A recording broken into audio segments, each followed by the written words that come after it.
is not a contract dispute. This is a frontline battle in the modern civil rights economy. But WNBA players are demanding goes far beyond basketball. They are challenging a gendered, racialized labor system designed to extract value while denying ownership. If they win, it won't just reshape the league. It will recalibrate the entire business model of women's sports and labor power across industries. Because in 2025, economic justice is the civil rights battleground, and women's sports are standing at the crossroads. Welcome to the reckoning. Welcome back to CessTalksSports BWISE PoliSports Tea Time. The WNBA CBA reckoning revisited. The deadline passed, the players opted out, the extension clock is running, and there is still no deal. No revenue sharing framework, no movement on structural reform, no meaningful concessions. This moment did not come out of nowhere. We laid the roadmap months ago in our 7-part WNBA CBA reckoning series. The fixes were available, the timeline was clear, the pressure points were known. Instead of resolution, the league chose delay. Instead of compromise, leadership chose entrenchment. From negotiation to brinkmanship, because this is no longer about language in a contract. It's about who controls labor, revenue, and power, and who never has. To break down the political strategy, the economic stakes, and the consequences of what comes next, I'm bringing in my partner in analysis, the voice that names power and traces the money, Political Lil.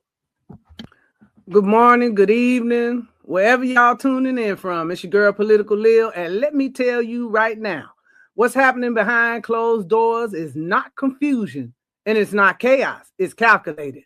The WNBA owners are using the oldest labor tactic in the book, stall until the workers break.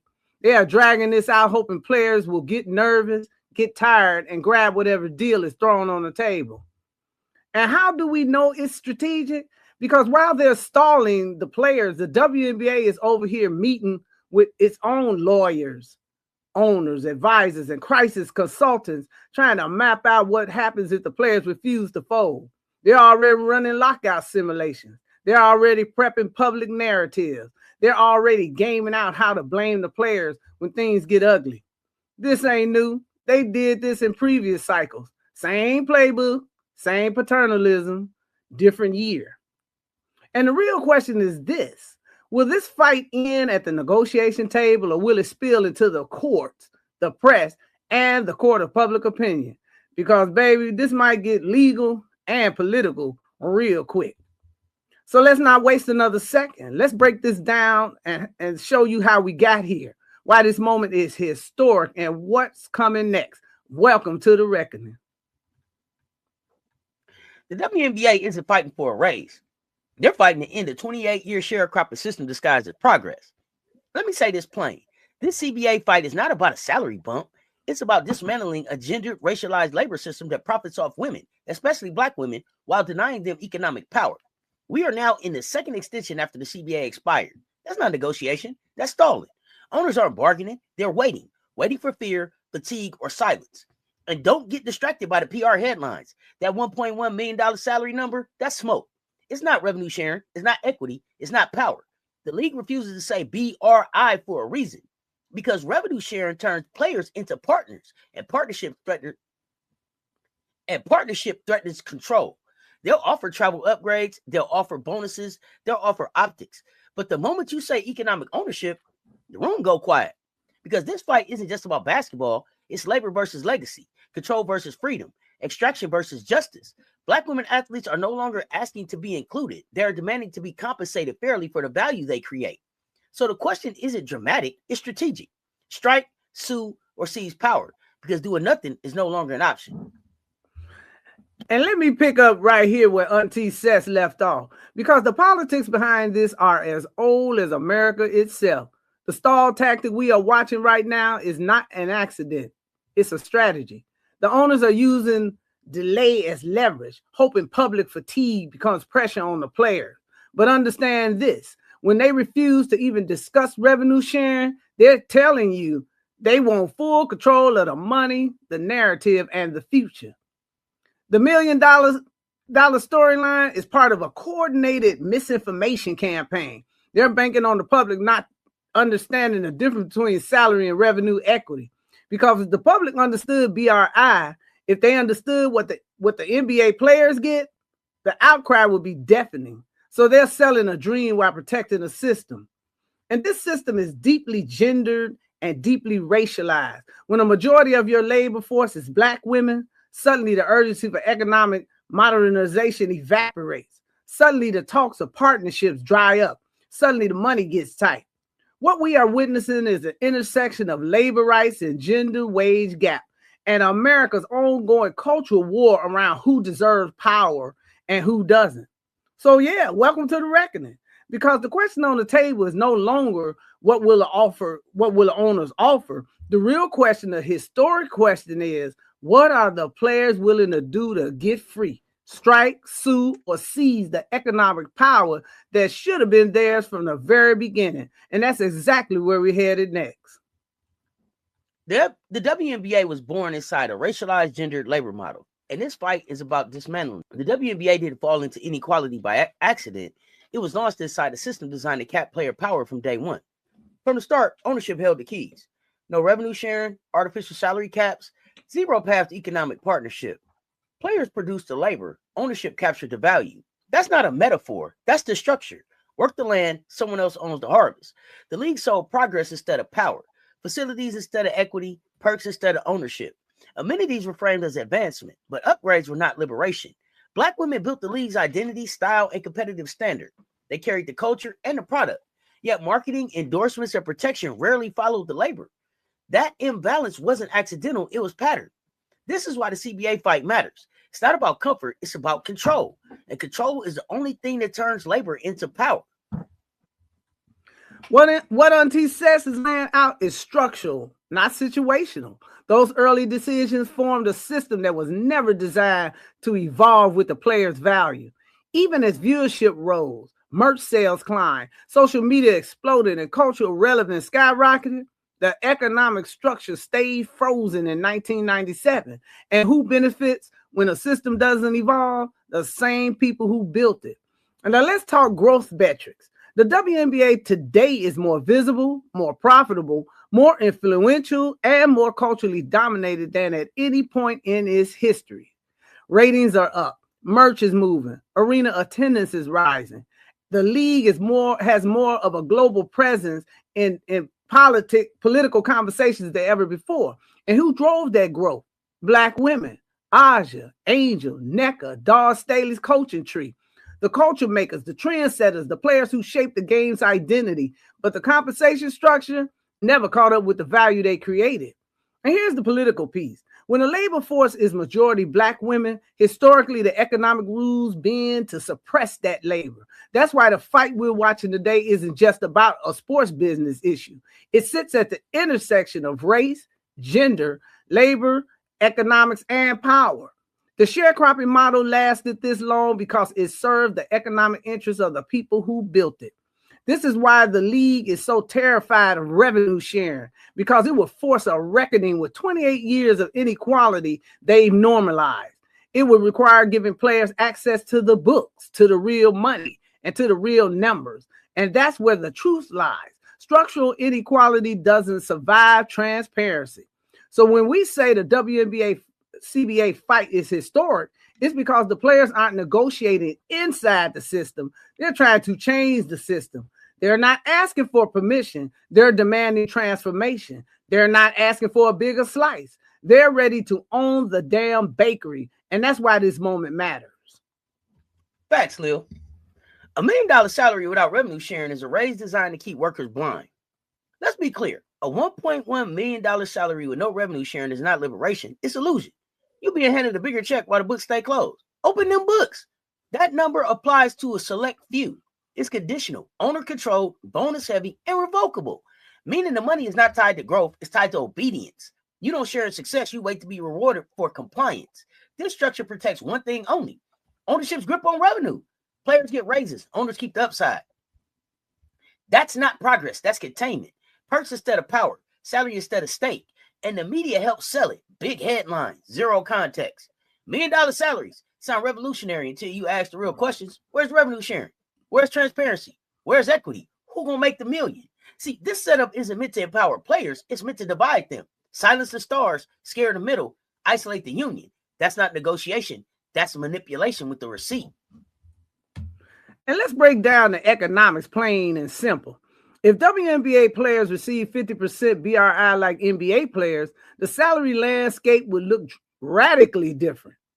Top players wouldn't be at 1.1 million. They'd be at 5 to 8 million, in the $5 to $8 million range. Role players would comfortably sit between 500K and 1.2 million. And rookies, they'd enter the league at 250,000, not the current poverty level starter salary. This is why revenue sharing is the fight, not perks, not bonuses, not PR-friendly salaries. Revenue sharing changes the entire power structure because it forces ownership to treat players as economic partners, not controlled labor. And the league knows that once players get access to the financial books, they lose the ability to run the "we not profitable" script. And speaking of hypocrisy, the league keeps claiming they're not profitable, but they just secured $2.2 billion broadcast deal, billion with a B. You can't tell players there's no money while signing contracts that look like a Wall Street merger. That's not poverty. That's narrative manipulation. The $1 million offer isn't generosity, it's strategy. It's designed to derail the push for revenue sharing, divide the locker room, and give the public a fake sense of progress. It's a political maneuver meant to protect ownership control and suppress labor empowerment. So when we call it the $1 million mirage, we mean exactly that. It's shiny, it's loud, it's headline friendly, but it hides the truth. Without revenue sharing, players are locked out of the economic engine they built. And that's why the real fight isn't about a salary number, it's about economic rights. $1 million mirage. Revenue sharing isn't just money, it's governance, ownership, and protection. Understand that, y'all. Revenue sharing is governance, ownership, and protection. That's why that $1 million is a mirage. Let's kill the myth right now. Revenue sharing is not about bigger paychecks. It's about shifting power. When players get revenue access, they get leverage. When they get leverage, they get a voice.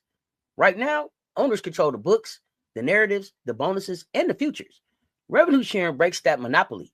This is why owners fear it.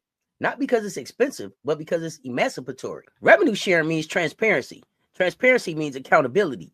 It limits retaliation. It limits exploitation. It limits unilateral control. And once workers have protection, plantation economics start collapsing fast. Lil, they get to falling apart. A revenue sharing WNBA, CBA wouldn't just change sports. It would set a precedent. See, for women-led industries, for Black women's labor, for every sector where visibility exists without equity. That's the real fight. Not salaries, not perks. Power. Owners aren't defending a league, they're defending a system. Because once the WNBA proves revenue sharing works, every other industry gets exposed. And that's what they're trying to stop. Exactly. And look, we can't separate this from the political climate we're living in. We're in the middle of a white grievance era. An America where every gain by a Black woman is treated as a loss by somebody else. You see it in the politics, in media, in the workplace, in online harassment campaigns. Black women getting power trigger backlash. That's why this moment is bigger than basketball. This CBA is sitting at the intersection of racial politics, gendered economics, and labor rights. It's one of the most important civil rights battlegrounds of the 21st century. When Black women demand economic rights, not symbolic representation, the system reacts. And that reaction tells you everything about the power of this moment. Revenue sharing in the WNBA would be the first time in American sports history that a majority Black women-led labor force gained structural economic power. That's why the owners fear it. Not because the league can't afford it, but because the country isn't ready for Black women having economic control. Okay, now let's talk strategy. Because this isn't resistance, it's orchestration. Now, remember, the owner's strategy is stall, divide, and control the narrative. The owners are running a calculated political operation. Extensions are pressure tactics, not good faith. That's why they stall, okay?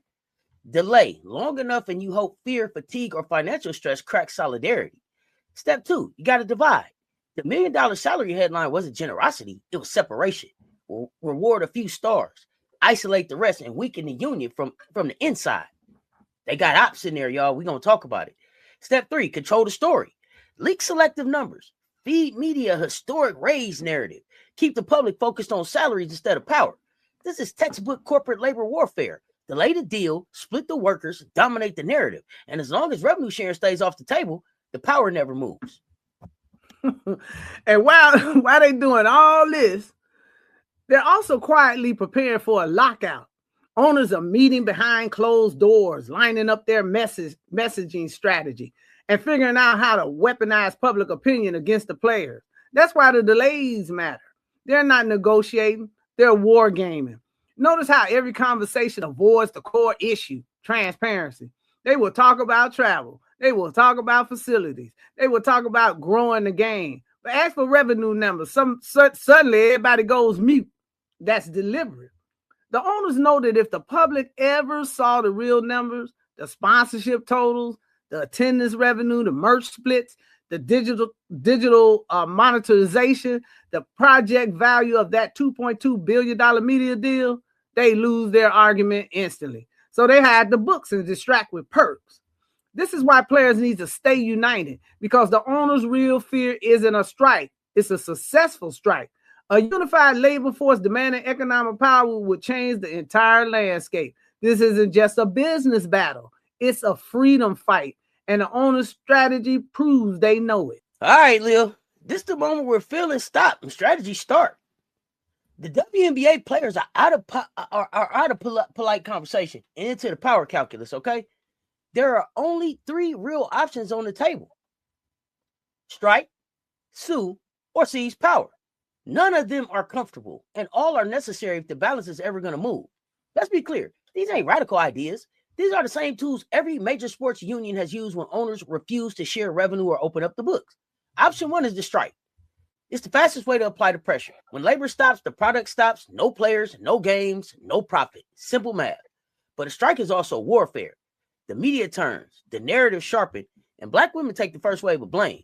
You hear the cold words: selfish, hurting the game, ungrateful, shut up and dribble. It's not analysis, that's discipline. Still, the power of a strike is undeniable. It forces ownership to admit what they've spent decades denying. The league does not exist without players. A strike is loud, it's disruptive, and it's impossible to ignore. And then there's the courtroom. Historically, that's where entire leagues were transformed. The NFL, PA, Major League Baseball, NBA, every major labor breakthrough happened because the players sued. A lawsuit is slow, but baby, it gets through. It forces transparency, something these owners have avoided like daylight. A suit pulls everything out to the open: revenue categories, hidden profits, them little backroom deals, discriminatory raise structures. And legally, the players have multiple angles: antitrust violations, gender pay discrimination, racial discrimination and compensation design, and labor exploitation through artificially suppressing wages. It's not vengeance, it's liberation paperwork. It changes the entire system. There's one option the league can't vote on: delay or water down. Season power. This isn't about waiting for permission. It's about removing dependency. Black women athletes, hell, women athletes, period. Black women athletes already control culture. They drive engagement, ratings, social reach, and brand relevance. What they don't control is ownership. And without ownership, influence always leaks upward. Player-led media isn't a hobby, it's leverage. Independent platforms aren't branding exercises, they're economic infrastructure. Collective messaging isn't noise, it's pressure. When players own the channels that tell their stories, they disrupt the league's ability to discipline through narrative. Because once you control perception, you control valuation. That's the threat. Not strikes, not salaries, not bonuses. Narrative control breaks the economic chokehold. The NFL needed lawsuits. MLB needed lawsuits.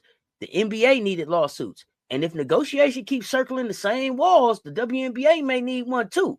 Because systems built to suppress labor do not dismantle themselves politely. They have to be forced. Now let's talk about the phrase that keeps getting thrown around like confetti: revenue sharing. The WNBA uses it as a slogan, but real revenue sharing, the kind the major leagues use, that's completely different universe. The league keeps giving players raises, calling it revenue sharing. But raises without transparency are just upgrade allowances. That's not economic partnership. That's not sharing ownership. It's not even negotiation. It's parentalism. Now, fake revenue sharing, the WNBA version, looks like this. fixed salaries, arbitrary caps, no audits, selective revenue categories, and the illusion of generosity. It's a wage structure built around budget, not value. It's basically, here's a little more, but don't ask where it came from. Real revenue sharing, the system the NBA, MLB, NFL use, guarantees players a percentage of all basketball-related income. Not the categories the owners choose, not the numbers filtered through creative accounting. And real revenue sharing requires transparency, mandatory audits, public revenue reports. No more we losing money speeches while expansion fees hit the figure. Oh my God, 9-figure level. 9 figures. Ain't that crazy? But with real revenue sharing, the math changes immediately. See, superstar salaries don't cap at $1 million. They scale to 7 to 12 million based on league growth. Rookie pay doesn't start at survival wages. They ain't even survival wages. That girl couldn't pay her rent. Remember? That's okay. It starts at $2 to $4 million, reflecting the value they generate from day one. Media deals, expansion fees, sponsorship growth. See, all of it flows back to the labor that actually created the value. And that's when the we can't afford it lie collapse, because the league isn't broke. It's underpaying by design. See, the blueprint isn't complicated, y'all. There is a blueprint for liberation. Guaranteed revenue percentage, full financial transparency, player mobility, equity pathways, ownership access. This isn't charity. This is structural correction. Revenue sharing isn't radical. It's standard everywhere else in sports. The only place it's treated like a fantasy is the league where black women dominate the labor. And that's why this CBA fight isn't just a negotiation. It's a line in the sand.